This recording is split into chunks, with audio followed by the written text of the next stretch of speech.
In the heart of Umuagu Village, every market day was a festival of smells. Roasted maize, fresh palm wine, and the sweet, tempting aroma of Mama Nkem's kwa porridge. She was loved by all. Her laughter filled the market square. Her food, they said, carried healing in every bite. People traveled from nearby villages just to eat from her clay pot, until the day everything changed. It began when Adeze, a young woman known for her gift of sight, came to the market one cool morning. She stopped by Mama Nkem's stand and watched her cook. Something felt wrong. The firewood burned, but the smoke curled unnaturally, thick and black, forming shapes in the air. The aroma was sweet, too sweet. Adeze frowned, dismayed, fold, Yolti, how gotti grace. Mama, why do you no longer pour libation before cooking? Mama Nkem laughed. Ah, my daughter, all that is all people nonsense. The gods don't eat food. Only humans do. I cook for humans. Adeze's face darkened. Be careful, Mama. The ancestors are watching. Food is spirit, too. Mama waved her hand dismissively. My dear, hunger no get time for tradition. That evening, strange things began to happen. Elder Okori, who had eaten Mama Nkem's pepper soup, woke up screaming. He said a woman with fiery eyes stood over his bed, whispering softly, You have eaten what was meant for the spirits. His wife said he poured palm oil on himself in his sleep. By morning he couldn't speak again. Soon after, others who ate from Mama Nkem's stall began to complain, some with swollen tongues, some who claimed they heard drums in their dreams.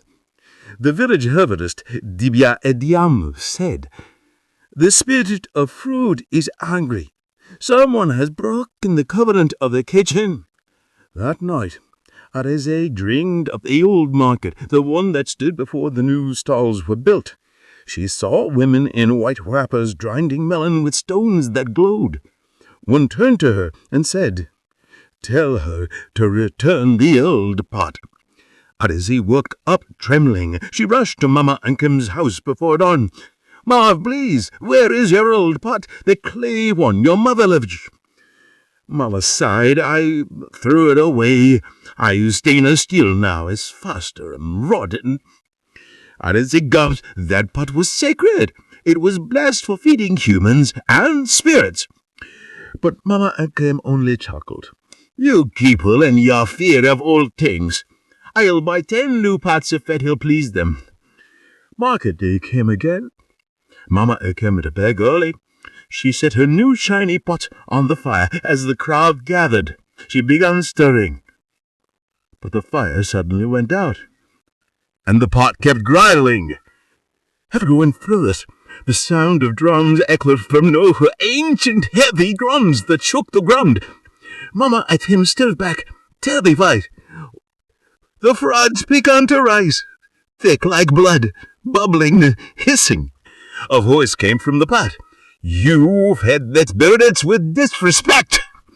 Now you shall feed them forever. The pot burst open, red steam filled the air. When it cleared, Mama Nkem was gone. Only her wrapper was laying on the ground, soaked, stained as if fresh from boiling water. The earth swept through up. No one went there his story. The earth where her pot fell was left bare. Nothing grew there again. Children said at night, a woman's voice hummed behind the stall, cooking with invisible hands. Those who was by the late at night swore they smelt sukwa and heard someone's whisper, Come, eat just one spoon. Even the dogs refused to go near. Possibly to others it visited Dibia again. She asked, Can Mama Nkem be free? The old man shook his head slowly. She mocked the spirit of fruit. The ancestors do not perish to destroy. They polish to teach. From her story, others will learn that hooded not just for the body, but for the soul. And as they looked at the market firm of her, the sun dipped behind the palm trees, painting the stalled school. And just for a moment, she thought she saw Mama again, smiling faintly, staring up at the shimmered with light. Then she vanished. Years passed. A new woman began selling a fencing spot. She brought fine woods, expensive spices, and loud laughter. But one day, when she tried to light her fire, it refused to burn. Then a whisper rose in the wind. "Did you pour libation first?" She donned her spoon to trembling, and a friend saw it all fain. A soft laughter echoed. They loved Mama is gone. They said luck could never forget. In Umuagu, every cellar now graced the earth before cooking, poured his palm oil on the ground and says, "To those who ate before us, nay, your hunger rest." Because no one wants to become a next, 'cause food tell it. The food is life. But when tradition is mocked, even the life can taste like death. And in Umuagu Village, the pot still boils with a fire